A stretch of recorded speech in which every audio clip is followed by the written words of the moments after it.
Hi hello இது உங்கள் VSK. இன்றைக்கி மேக்ஸ் விஸ் நம்ம பார்க்க போகிறது ஸ்டாண்டர்ட் 10th சாப்டர் 4 ஜாமெட்ரியில் எக்ஸாம்பிள் 4.32. வாங்க சமக்கு போகலாம்.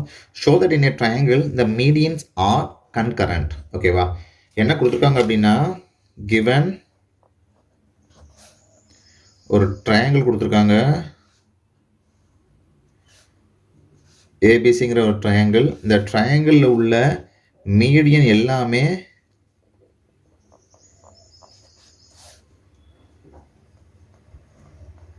medians are concurrent. இந்த ட்ரையாங்கிள் வரக்கூடிய மீடியன்ஸ் நீங்கள் என்னென்னு சொல்லணும், கன்கரண்ட் அப்படின்னு சொல்லணும். ஓகேவா, ஃபர்ஸ்ட் நமக்கு என்ன தெரியணும் அப்படின்னா தென் வாட் இஸ் மீடியன். மீடியன்னா என்ன, நமக்கு என்ன தெரியும், மீடியன்னா என்ன? மீடியன் அப்படின்னா இஸ் a divider that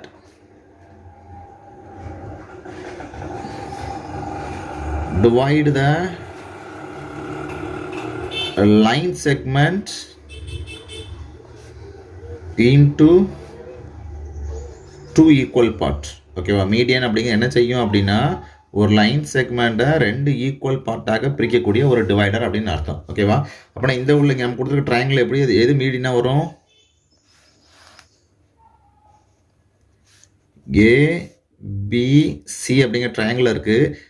நான் ஏலேருந்து டிங்கிற ஒரு பாயிண்டில் வந்து ஜாயின் பண்ணக்கூடிய ஒரு லைன், அதுதான் எதை ஆக்ட் பண்ணோம் அப்படின்னா மீடியன் ஆக்ட் பண்ணும். ஓகேவா, அப்படின்னா ஏடி இஸ் த மீடியன். வேறு என்ன மீடியன் இருக்குது? பியிலேருந்து என்ன பண்ணலாம், ஒரு மீடியன் வரலாம். இது என்னது? இ. அப்படின்னா பிஇ அப்படிங்கிறது ஒரு மீடியன். அதுக்கப்புறம் சியிலேருந்து ஒரு மீடியன் வரையலாம். இது என்னது? CF. CF is a median. Okay, median அப்படின்னா அது ஒரு divide the opposite line segment into two part, equal part. ஓகேவா, இப்போ இது ஒரு லைன் செக்மெண்ட் என்ன ஆகிட்டு, இது ஆப்போசிட்டில் லைன் செக்மெண்ட்னா ரெண்டாக பிரிச்சுட்டு ஈக்குவலாக பிரிச்சுட்டு அப்படின்னு அர்த்தம். ஈக்குவலாக இதுவும் ஈக்குவலாக இருக்கும். அப்படின்னா இந்த ரெண்டு பார்ட்டும் இதுவும் ஈக்குவலாக இருக்கும். அப்படின்னா இதுவும் ஈக்குவலாக இருக்கும் அப்படின்னு அர்த்தம். ஓகேவா, இதில் 3 லைன். ஓகே, இப்போ நம்ம என்ன ப்ரூவ் பண்ணணும், இந்த மீடியனை கன்கரண்ட் அப்படின்னு சொல்லணும். ஓகேவா, அப்போ நமக்கு முதல்ல என்ன தரணும், வாட் இஸ் கன்கரண்ட். கன்கரண்ட்னா என்ன அப்படின்னா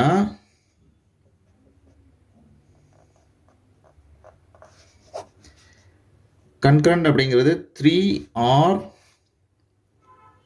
more line pass through a point. ஓகேவா, ஒரு புள்ளி வழியாக 3 அல்லது அதற்கு மேற்பட்ட கோடுகள் கிராஸ் ஆகி போச்சுன்னா அதுக்கு பேர் தான் என்னன்னு சொல்லுவாங்க, இஸ் அ கன்கரண்ட் அப்படின்னு சொல்லுவாங்க. ஓகேவா, நம்ம கொடுத்துருக்கிற கண்டிஷன்ஸ் படி மீடியன்னு சொல்லியிருக்காங்க. நான் மீடியனை வரைஞ்சிருக்கேன். அந்த மீடியன் என்ன ஆகுது, எல்லாமே நடுவில் ஒரு கன்கரண்ட் பாயிண்ட் வழியாக தான் போகிற மாதிரி இருக்குது, பாயிண்ட் வழியாக தான் போகுது. ஓகேவா, இந்த பாயிண்ட் கன்கரண்ட் பாயிண்ட் தான் அப்படின்னு நிரூபிக்கிறதுக்கு நம்ம எதை யூஸ் பண்ணணும் அப்படின்னா சீவாஸ் தியரத்தை யூஸ் பண்ணணும். ஓகேவா, அப்புறம் சீவாஸ் தியரம்ஸ் என்ன சொல்லுது அப்படின்னா we know that according to சீவாஸ் theorem, சீவாஸ் theorem என்ன சொல்லுது அப்படின்னா சீவன்ஸ். ஓகேவா, சீவன்ஸ் அப்படின்னு சொல்கிறாங்க. ஏடி பிஇ அண்ட் சிஎஃப், அதாவது ஏபிசிங்கிற ட்ரையாங்கிளில் மீடியன், அதாவது சீவன்ஸ் அப்படின்னு சொல்கிறாங்க. இந்த இடத்துல சீவன்ஸ் நமக்கு தெரியும், சீவன்ஸ் அப்படிங்கிறது மீடியனாக இருக்கலாம், ஆட்டிடியூடாக இருக்கலாம், இல்லைனா ஆங்கிள் பைசெக்டாக இருக்கலாம். இந்த இடத்துல இந்த சீவன்ஸுங்கிற வேர்டை எதை நமக்கு யூஸ் பண்ணிக்கிறோம் அப்படின்னா மீடியனாக யூஸ் பண்ணிக்கிறோம். ஓகேவா, அப்படின்னா சீவன்ஸ் தீரம்படி சீவாஸ் தீரம்படி இந்த சீவன்ஸ் அப்படிங்கிறது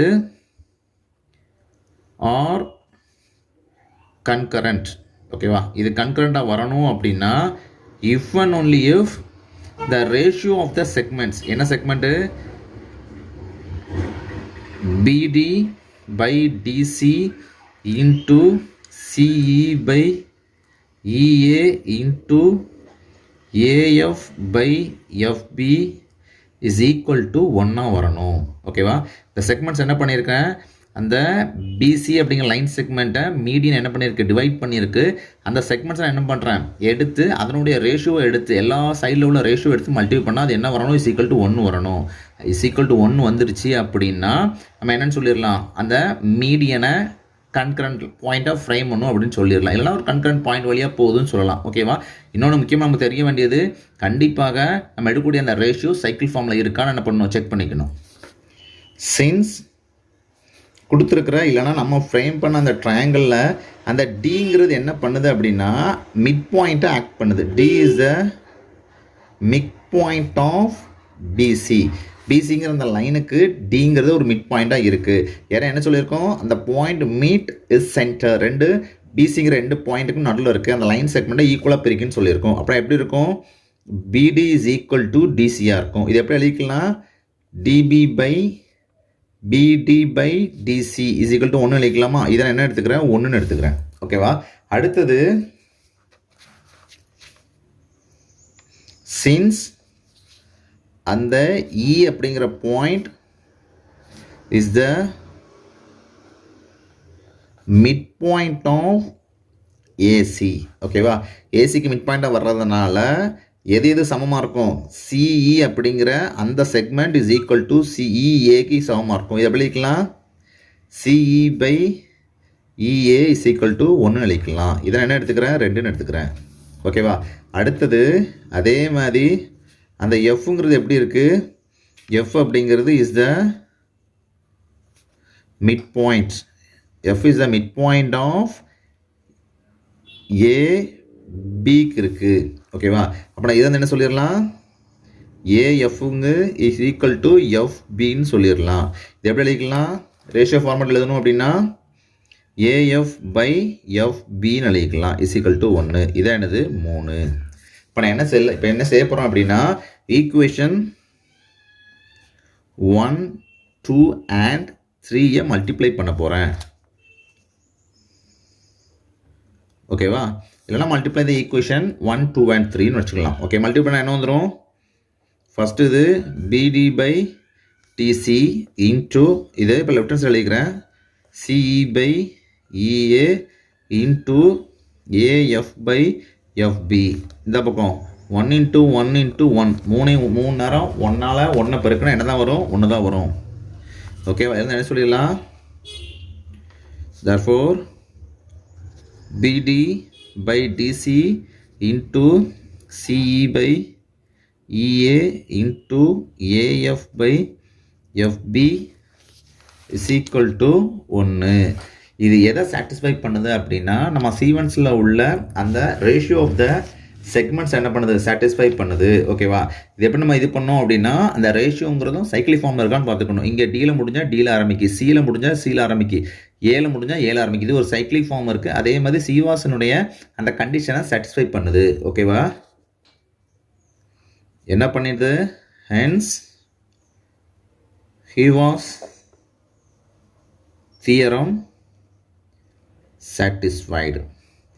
அதனால் என்ன சொல்லிடலாம், சீவாஸ் தியரம் சாட்டிஸ்ஃபை ஆனதுனால therefore அந்த AD DE and CF are concurrent. ஓகேவா. இது மூணுமே என்னது மீடியன்ஸ். இந்த மூணுமே என்னது தான் கன்கரண்ட்னு நிரூபிச்சாச்சு. இதோட இந்த வீடியோ முடிஞ்சிருச்சு. அடுத்த வீடியோவில் சமைப்பாப்போம். நன்றி, வணக்கம்.